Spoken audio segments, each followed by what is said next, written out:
Assalamualaikum warahmatullahi wabarakatuh.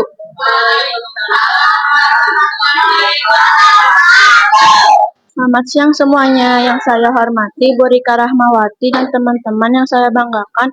Marilah kita panjatkan puji dan syukur kepada Allah SWT atas semua limpahan rahmat dan karunia-Nya.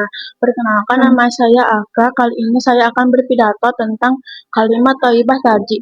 Kalimat thayyibah taji adalah ucapan innalillahi wa inna ilaihi raji'un yang artinya sesungguhnya kami milik Allah dan sesungguhnya kepadanya kami kembali. Kalimat ini diucapkan ketika kita mendapatkan musibah atau mendengar kabar duka. Dengan mengucapkannya, kita mengakui bahwa semua berasal dari Allah dan akan kembali kepadanya, sehingga hati menjadi tenang.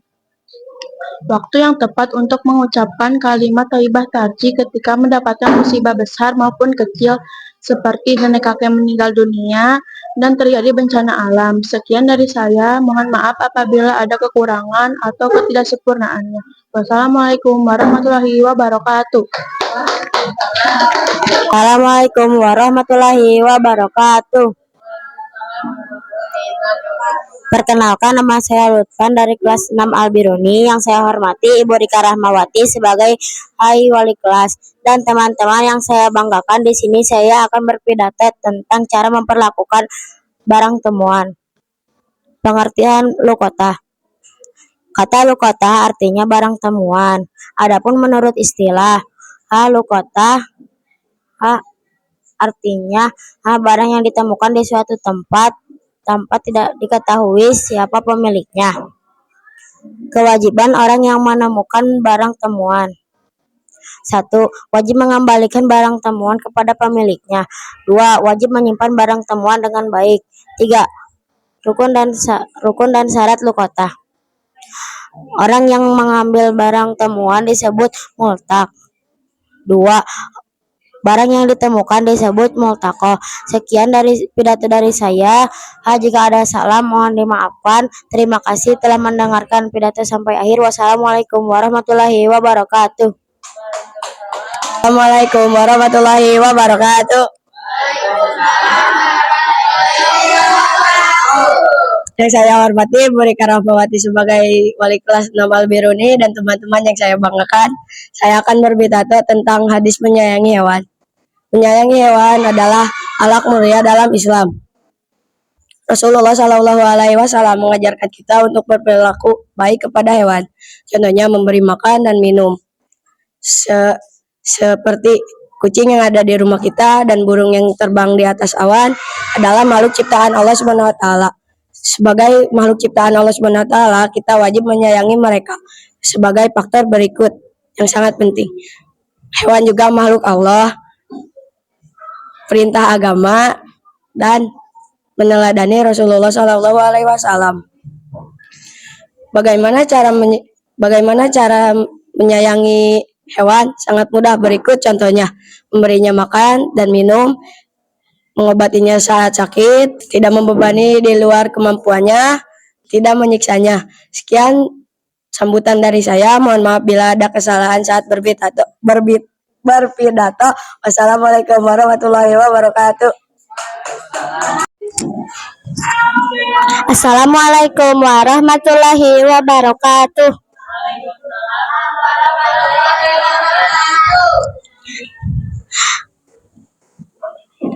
Teman-teman yang saya banggakan, Bu Rika wali kelas 6 Albiruni yang saya hormati, pada kesempatan ini saya akan menjelaskan pengertian dan hukum pinjam meminjam. Teman-teman, tahukah kalian bahwa transaksi pinjam meminjam tidak mensyaratkan adanya pengembalian barang atau uang ganti rugi? Ini karena pinjam meminjam beda dengan sewa menyewa. Pinjam meminjam dalam fikih Islam disebut dengan sebutan ariyah, yaitu akad. Hukum ariyah adalah sunnah dengan tujuan saling tolong menolong antar sesama. Berdasarkan firman Allah yang artinya, dan tolong menolonglah kamu dalam berbuat kebajikan dan takwa, dan jangan tolong menolong kamu dalam berbuat dosa dan pelanggaran. Quran Surat Al-Maidah ayat 2. Sekian pidato singkat dari saya. Mohon maaf bila ada salah kata. Terima kasih sudah mendengarkan. Wassalamualaikum warahmatullahi wabarakatuh. Assalamualaikum warahmatullahi wabarakatuh. Yang saya hormati Bu Rika sekaligus wali kelas 6 Albiruni. Yang saya banggakan teman-teman saya. Perkenalkan, nama saya Maulida Inayati Alifa. Di sini saya akan mempidatokan tentang pubertas. Kita pasti sudah tahu pubertas itu apa. Pubertas adalah fase pertumbuhan anak-anak sampai remaja. Di dalam pubertas masih ada ciri-cirinya, yaitu 1. Ciri-ciri pubertas perempuan: dada membesar, pinggul melebar, tumbuh bulu di area tertentu, suara melengking, dan menstruasi. 2. Pubertas laki-laki: mengalami mimpi basah, dada terlihat bidang, suara membesar, dan ada jakun. Mari teman-teman, kita rawat diri kita dengan baik agar sukses melewati pubertas. Sekian pidato dari saya. Maaf kalau ada kesalahan yang saya ucapkan. Wassalamualaikum warahmatullahi wabarakatuh. Assalamualaikum warahmatullahi wabarakatuh. Perkenalkan, nama saya Fardan dari kelas 6 Albiruni. Ibu Rika yang saya hormati dan teman-teman kelas Albiruni yang saya banggakan. Hari ini saya akan menjelaskan pidato tentang pubertas. Pubertas merupakan fase pertumbuhan tubuh manusia dari anak-anak sampai dewasa. Ciri-ciri fisik pada laki-laki ditandai dengan munculnya jakun, suara memberat, tumbuh kumis, tumbuh rambut halus di area tertentu. Dan perubahan fisik pada perempuan ditandai dengan pinggul melebar, payudara membesar, suara melengkik,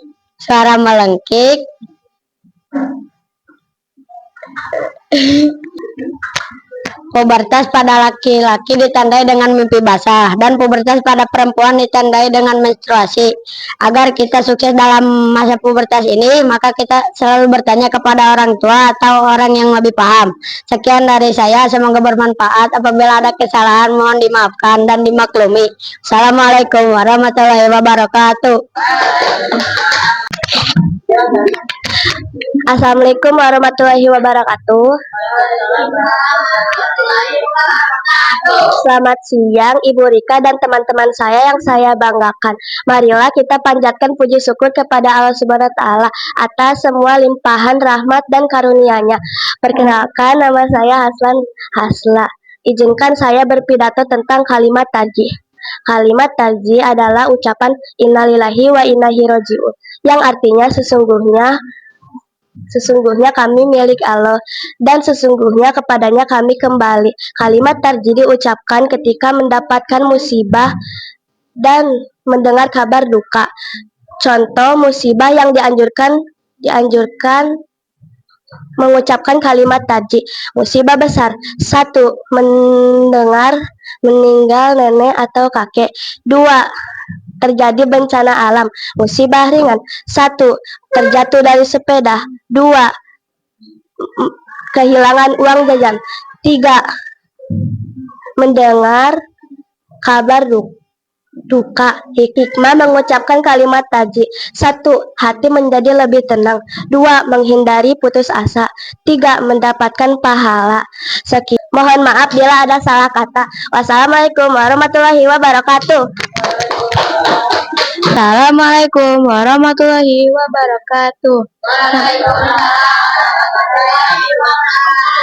Selamat siang untuk semuanya. Yang saya hormati Ibu Rika dan teman-teman yang saya banggakan. Panjatkan puji syukur kehadiran Allah Subhanahu wa Ta'ala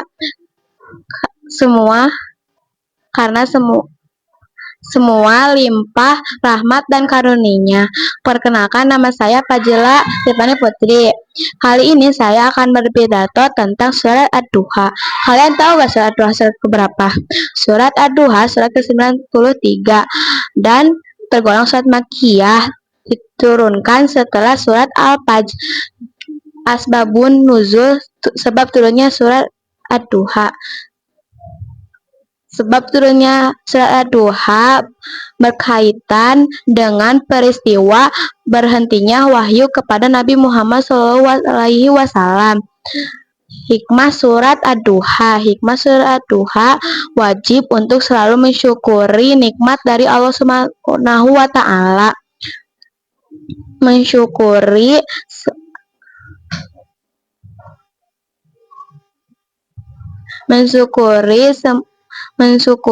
nikmat dunia, nikmat akhirat. Mungkin saja saya ada kekurangan, mohon maaf. Saya ditutup dengan doa.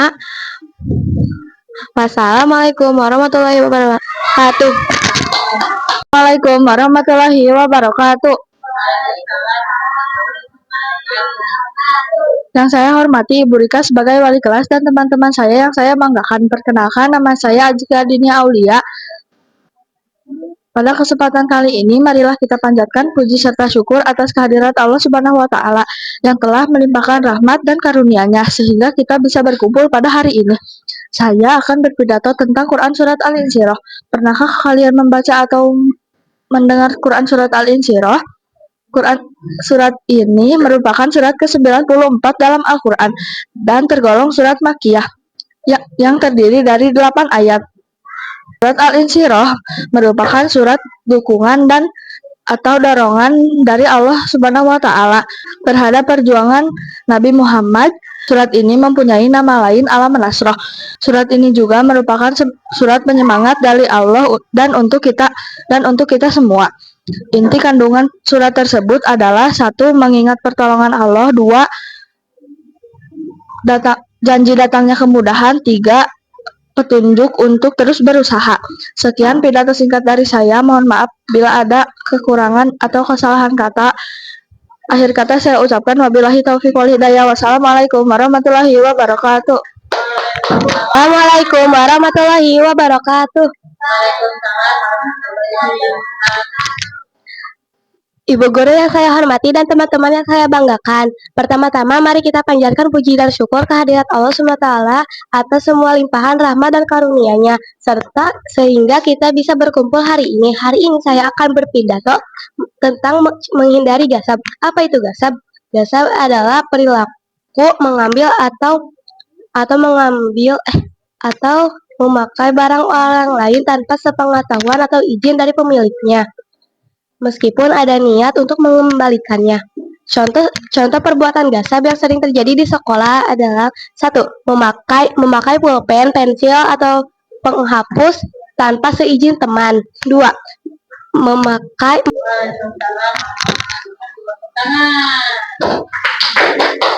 itu atau sendal saat berwudu tanpa bilang terlebih dahulu. 3. Meminjam alat tulis teman yang ada di laci meja saat ia sedang tidak ada di meja. Perbedaan gasab dari pencurian yaitu gasab adalah niatnya hanya ingin memakai atau meminjam sementara lalu dikembalikan. Pencurian niatnya ingin memiliki seutuhnya atau selamanya. Sekian. Hadirin yang saya hormati, mohon maaf bila ada salah ucap, kekurangan atau ketidaksempurnaan dalam saya berpidato. Akhir kata saya Malika Latifah Mubarakiyah berterima kasih kepada Bu Rika dan teman-teman yang sudah mendengarkan. Sekian dari saya. Wassalamualaikum warahmatullahi wabarakatuh. Assalamualaikum warahmatullahi wabarakatuh. Perkenalkan, nama saya Chandra dari kelas 6 Al-Biruni. Ibu Rika Rahmawati yang saya hormati dan teman-teman saya yang saya banggakan. Kesempatan kali ini saya akan berpidato tentang pubertas. Pubertas merupakan fase perkembangan pada tubuh manusia dan ditandai dengan organ seksual, dan ciri-ciri perkembangan seksual sekunder baik laki-laki maupun perempuan mengalami fase pubertas ini. Masa pubertas adalah masa peralihan dari anak-anak menjadi dewasa. Masa pubertas ini ditandai dengan perubahan fisik, psikologis, serta aktifnya alat perkembangbiakan. Perubahan fisik pada laki-laki diantaranya adalah tumbuh jakun, dada terlihat bidang, suara memberat, tumbuh rambut di bagian tertentu, mengalami mimpi basah. Sekian dari saya, mohon maaf kalau ada kesalahan dan semoga bermanfaat. Wassalamualaikum warahmatullahi wabarakatuh. Assalamualaikum warahmatullahi wabarakatuh.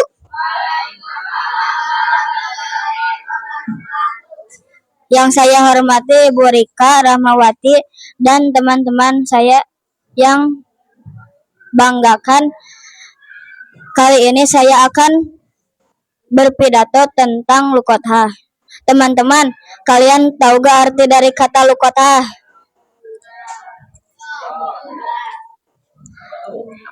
Artinya barang temuan. Adapun menurut istilah, barang yang ditemukan di suatu tempat kemudian ditemukan oleh orang lain. Syarat dan rukun lukothah. Barang yang ditemukan macam-macam. Benda yang tahan lama, yaitu yang dapat disimpan dengan waktu yang lama. Orang yang menemukan barang temuan, mengumumkan barang temuan, dan wajib menyimpan dan memelihara barang temuan itu dengan baik. Itu saja dari saya. Kalau ada kesalahan, maafkan. Sekian dari saya. Wassalamualaikum warahmatullahi wabarakatuh. Assalamualaikum warahmatullahi wabarakatuh. Perkenalkan, nama saya Devan dari kelas 6 Albiruni. Wali kelas 6 Albiruni, Ibu Rika Rahmawati yang saya hormati dan teman-teman yang saya banggakan. Di kesempatan kali ini saya akan menjelaskan pidato tentang pubertas. Pubertas merupakan fase pertumbuhan manusia dari kanak-kanak hingga remaja. Pada laki-laki, perubahan fisik ini ditandai dengan beberapa hal. Salah satunya kemaluan yang mulai berfungsi dan menghasilkan sperma dalam testis. Pada perempuan, perubahan fisik ini ditandai dengan beberapa hal. Salah satunya organ kemaluan yang mulai berfungsi, produksi sel telur dimulai, rahim menjadi lebih kuat dan siap dibuahi. Sekian dari pidato saya. Maaf jika ada kesalahan kata. Wassalamualaikum warahmatullahi wabarakatuh. Assalamualaikum warahmatullahi wabarakatuh. Bu Rika yang saya hormati dan teman-teman yang saya banggakan, hari ini saya akan berpidato tentang pentingnya menjaga pola hidup sehat. Hadirin sekalian, kesehatan adalah harta yang paling berharga yang seringkali kita abaikan. Menerapkan pola hidup sehat tidaklah sulit, namun butuh konsistensi. Hal-hal sederhana seperti mengonsumsi makanan bergizi, rutin berolahraga, dan menjaga kebersihan lingkungan adalah kunci utamanya. Dengan pola makan sehat, tubuh kita tidak rentan terhadap penyakit. Ditambah istirahat yang cukup dan berolahraga teratur, kita akan memiliki energi maksimal untuk belajar atau bekerja. Ingat, mencegah lebih baik daripada mengobati. Sekian dari pidato saya. Mohon maaf atas segala kekurangan dalam bertutur kata. Assalamualaikum warahmatullahi wabarakatuh. Assalamualaikum warahmatullahi wabarakatuh. Buri, Burika yang saya hormati dan teman-teman yang saya banggakan, marilah kita panjatkan puji dan syukur kepada Allah Subhanahu wa taala, limpahan rahmat dan karunia-Nya sehingga kita dapat bertemu pada hari ini. Pada kesempatan kali ini saya akan berpidato tentang gasab. Gasab adalah perilaku memakai barang orang lain tanpa izin lalu mengembalikannya setelah selesai. Contoh perilaku gasab yang sering terjadi di sekolah: memakai pulpen teman tanpa izin, memakai sepatu teman tanpa bilang terlebih dahulu. Hukum gasab dalam Islam hukumnya haram atau terlarang.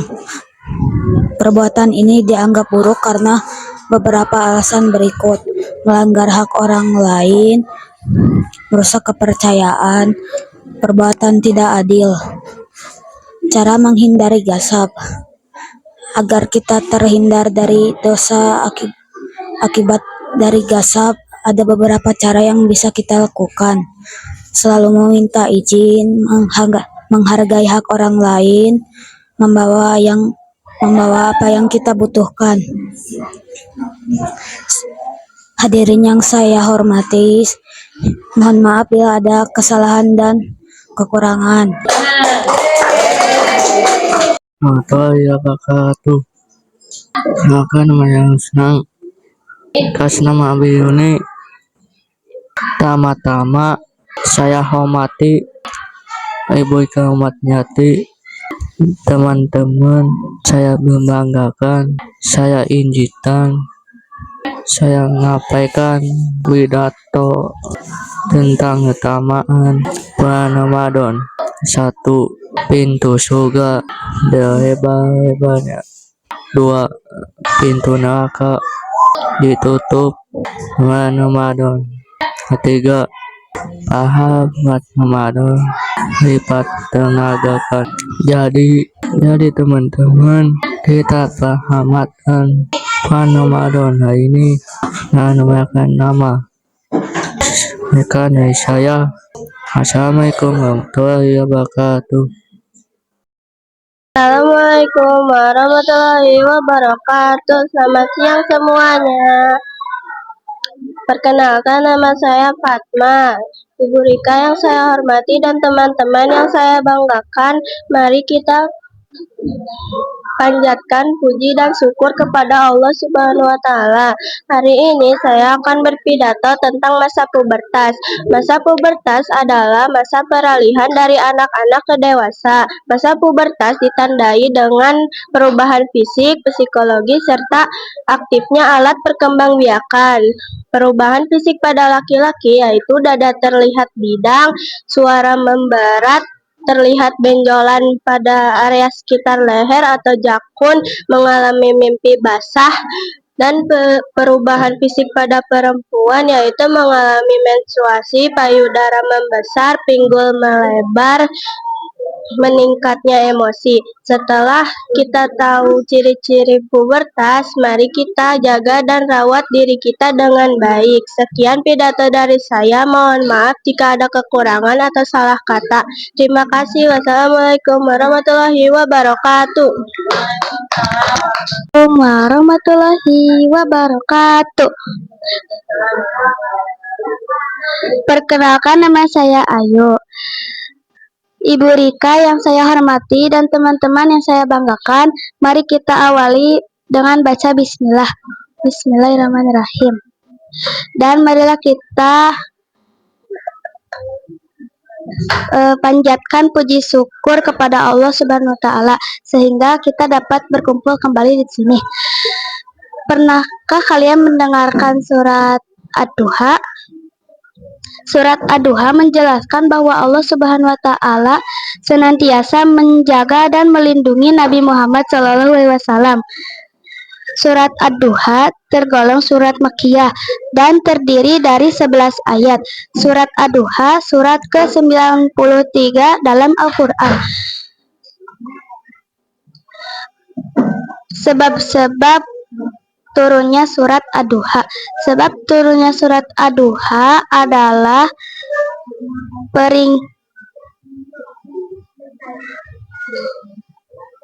berkaitan dengan peristiwa terhentinya wahyu pada Nabi Muhammad SAW sementara waktu, yang memunculkan kesedihan pada Nabi dan menjadi bahan ejekan dari kaum musyrik. Kondisi ini dimanfaatkan oleh seorang wanita dari kaum musyrik. Dalam beberapa riwayat tafsir disebutkan ia adalah istri dari Abu Lahab untuk mengejek Nabi Muhammad SAW. Ia berkata, wahai Muhammad, sepertinya setanmu atau yang dimaksud malaikat Jibril yang membawa wahyu telah meninggalkanmu. Ejekan tersebut membuat Nabi Muhammad sedih. Oleh karena itu, Allah menurunkan surat Ad-Duha untuk menghibur Nabi Muhammad SAW. Sekian dari saya. Wassalamualaikum warahmatullahi wabarakatuh. Assalamualaikum warahmatullahi wabarakatuh. Selamat siang untuk semuanya, Ibu Rika dan teman-teman yang saya hormati. Perkenalkan, nama saya Asbia Syahra Ubaidillah. Pada kesempatan hari ini saya ingin berpidato dan memberi sedikit ilmu tentang gosip. Gosip ialah semacam perilaku mengambil barang orang lain tanpa izin, tetapi ada niat untuk mengembalikannya. Namun perilaku itu tetap tidak boleh dilakukan oleh ajaran agama Islam. Contohnya mengambil pulpen milik orang lain tanpa izin, tapi tetap dikembalikan.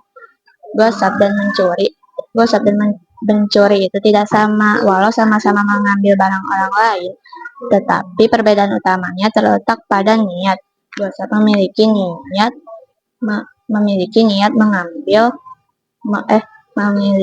memakai barang sementara lalu dikembalikan. Pencurian memiliki niat untuk memiliki barang tersebut secara utuh atau menjadi milik si pencuri selamanya. Nah, teman-teman pasti sudah tahu jelas bahwa hukum gosip adalah haram. Akibatnya, orang yang sering melakukan gosip bisa dijauhi oleh teman-temannya. Oleh karena itu, gosip bisa dihindari dengan cara selalu meminta izin, menghargai hak milik orang lain, dan membawa kebutuhan sendiri. Sekian pidato dari saya, mungkin saja masih ada kekurangannya. Oleh karena itu, saya memohon maaf atas kekurangan dan ketidaksempurnaan ini. Semoga ilmu yang saya berikan sedikit bermanfaat untuk semuanya. Wassalamualaikum warahmatullahi wabarakatuh.